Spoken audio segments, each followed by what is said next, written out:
La promenade en barque, c'est la balade incontournable de la vallée du Loing. Et c'est en compagnie de Jean Levaux que je vais longer les bords de la rivière jusqu'au village de Grès-sur-Loing. Merci beaucoup Jean de m'avoir proposé comme ça de faire cette balade en barque sur le Loing pour découvrir cette vallée du Loing. C'est vrai qu'on ne la connaît pas forcément cette vallée du Loing. Quoi, non, ouais, pourtant on n'est pas loin de Paris. Hein. On est à quoi? 90 km. Ah, c'est ça, en gros, quoi. Ouais. Mais c'est vrai qu'être comme ça sur le Loing, c'est une merveilleuse façon de découvrir tous ces petits trésors cachés. Quoi, hein.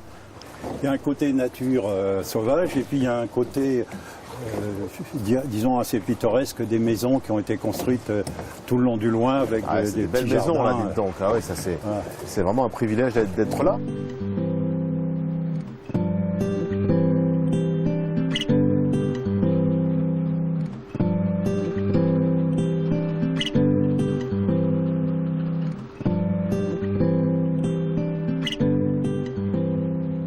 On arrive à Grès-sur-Loing. Grès-sur-Loing, oui. D'accord.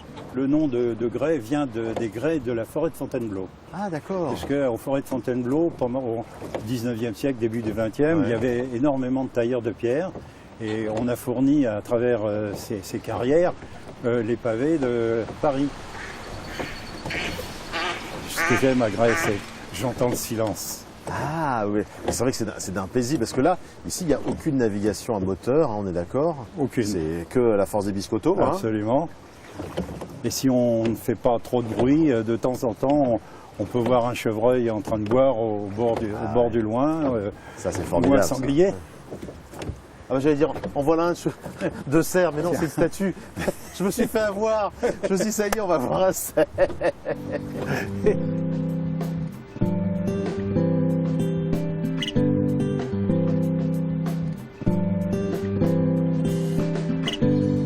C'est ça le pont de Grès? Oui. C'est un pont qui a été construit au XIIe siècle. On appelle ça un pont à dos d'âne parce qu'il a une forme un peu bossue par ici. Et ce pont, parce qu'il date du XIIe siècle, mais disons il est super bien entretenu, là, il a bien vécu. Hein. Il a bien vécu, il a bien été détruit plusieurs fois.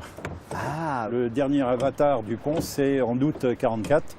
Les Allemands mettent une charge immense sous le pont, 3 arches ont sauté, et donc pendant plus de 40 ans, on a eu un pont qui a été réparé avec des poutres de bois. Et alors, décision a été prise de le reconstruire en dur, en pierre, comme à l'époque, quoi. Les monuments historiques l'ont reconstruit à l'identique. Ah ouais, c'est à l'identique. Le pont a été peint des centaines de fois, et puis l'artiste contemporain Christo est venu emballer le pont de Grès. Ah mais c'est Christo, le pont neuf emballé à Paris, c'est ça? Tout à fait, tout à fait. Alors, l'histoire dit qu'il avait été trouvé le maire de Paris, qui devait être M. Chirac à l'époque. À l'époque, oui, c'était Chirac. Et donc, dit, je voudrais emballer le pont neuf.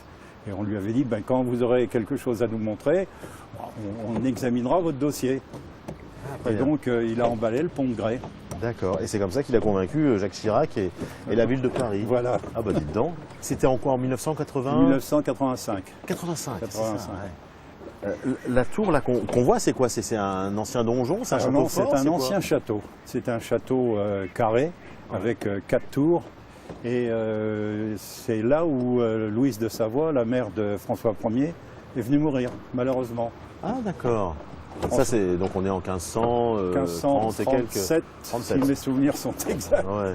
C'est un monument historique, comme le pont d'ailleurs, ils sont classés tous les deux. Ouais. Ici sur Grès, on est classé à 85%.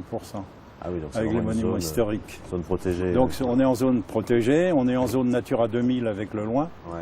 Ce qui fait qu'effectivement on est dans un cadre tout à fait privilégié. Il fait bon vivre ici, Jean, on est d'accord? Tout à fait. Voilà.